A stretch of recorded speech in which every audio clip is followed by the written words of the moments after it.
Where the Spirit of the Lord is, there is liberty. 2 Corinthians 3 verse 17. Works done in faith. Paul says, where the Spirit of the Lord is, there is liberty. Faith does not permit itself to be bound to any work, nor does it allow any work to be taken from it. This we may see in a common human example. When a man and a woman love and are pleased with each other, they thoroughly believe in their love.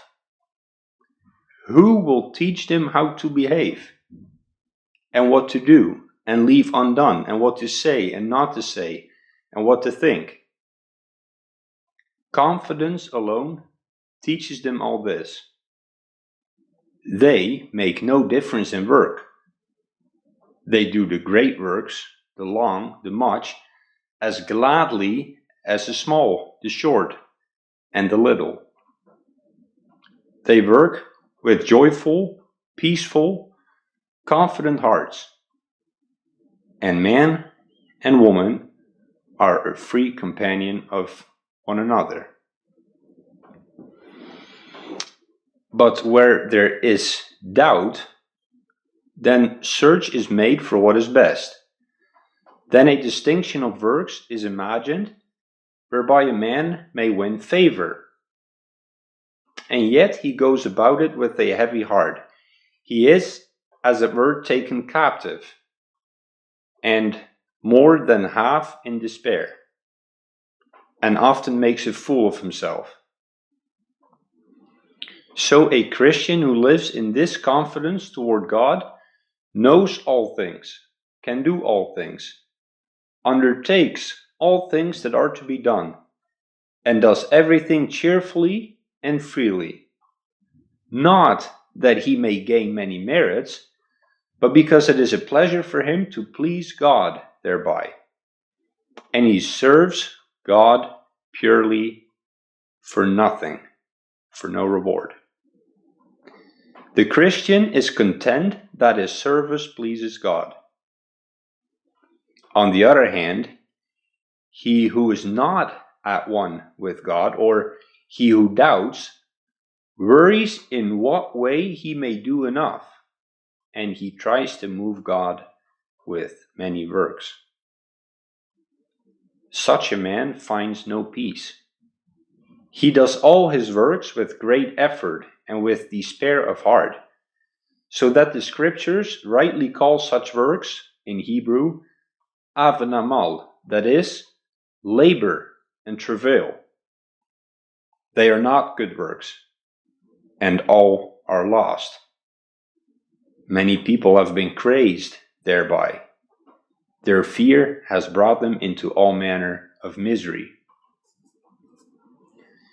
This is real strength, to trust in God when to all our senses and reason he appears to be angry, and to have greater confidence in him than we feel. When he is hidden, as the bride says in the Song of Solomon, he standeth behind our wall. He looketh forth at the windows, showing himself through the lattice. That is, he stands hidden among the sufferings which would separate us from him like a wall, yea, like a wall of stone. And yet he looks upon me and does not leave me. For he is standing and is ready graciously to help.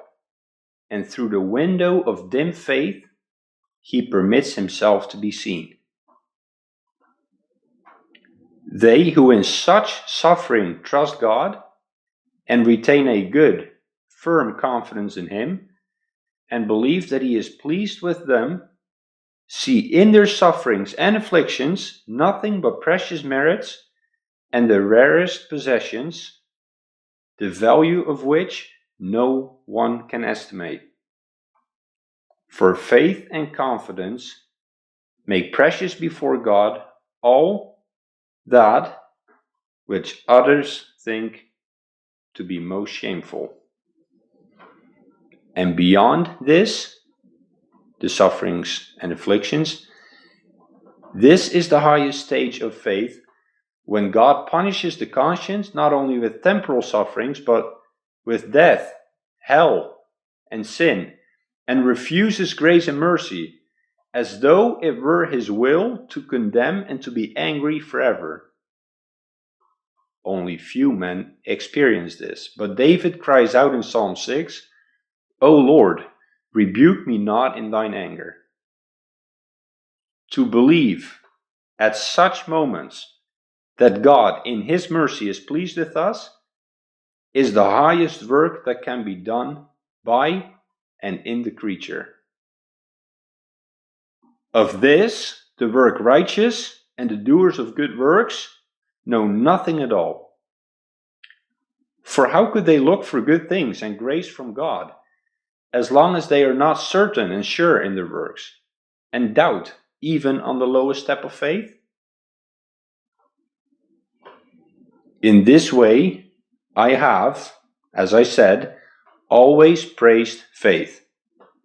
I reject all works which are done without such faith, in order thereby to lead men from the false, pretentious, Pharisaic, unbelieving works with which all monasteries, churches, homes, and low and higher classes are overfilled, and lead them to the true, genuine, thoroughly good, and believing works.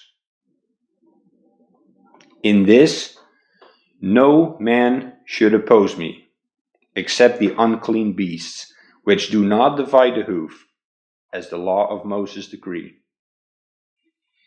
They who allow no distinction among good works think that when they continue to pray, fast, go to confession, and do enough, then everything shall be good. In all this, however, they have no faith in God's grace and his approval. Indeed, they consider the works best when they have done many, great, and long works without any such confidence. And they look for the good in their works only after the works are done. They build their confidence not on God's favor, but on the works they have done.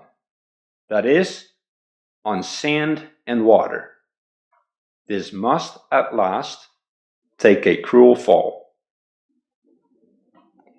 The good will on which our confidence rests was proclaimed by the angels from heaven in Luke 2 verse 14, when they sang on Christmas night, Gloria in excelsis Deo, glory to God in the highest, and on earth peace, good will toward men.